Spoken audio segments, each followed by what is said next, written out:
So I'm gonna make a completely logical guess out here and say most people who own an iPad are also iPhone users.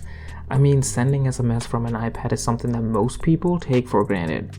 But I'm not in that ecosystem. I don't like that walled garden.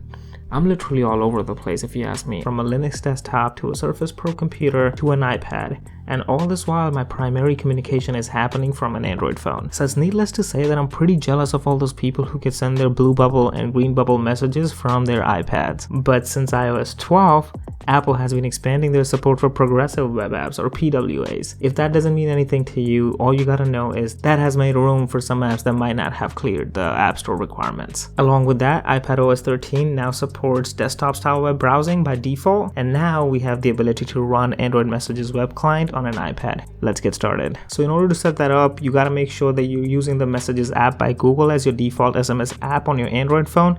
It's a pretty good app and you should definitely give it a try if you haven't. The best part of the Google's SMS app is the fact that it has a web client that lets you send and receive messages from a web browser. Once you have the app on your phone, make sure you go through the setup process and make it the default app for SMS communication. Now let's go to your iPad and access the web client for Android Messages on Safari. You can do that by visiting messages.android.com. Once the page loads, you want to save this page as a web app. You can do that by going to the share icon on the top right and tapping on Add to Home Screen. This will install this web page as an app on your iPad, and now you need to configure this to connect with your phone. Let's navigate to the app, and the first thing we want to do is enable Remember This Computer. This will make sure that you don't have to set it up every single time you open this app. Now you can go to your phone and open the Messages app that you had downloaded earlier. From the three-dot menu on the top right, select Messages for Web and assign required permissions if it asks for any. Now you can actually scan the QR code on your iPad screen. As soon as the app scans the QR code, the Messages app on your iPad would actually mirror what is happening on your phone. So now you have a native iOS app that lets you send and receive messages from an Android phone. And you can even attach files. You can send videos or photos directly from your iPad on your Android phone, and the web version of Android Messages also supports a dark mode that perfectly matches with the iOS dark mode. The only thing it's lacking is iOS does not support notifications from web apps yet, so you won't get any notifications on your iPad, but you can definitely send and receive texts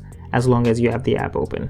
Anyways, thank you for watching. If this video helped you in any way possible, please hit the like button. And if you want more videos like these, consider subscribing to my channel. Anyways, thank you for watching. This is Geet.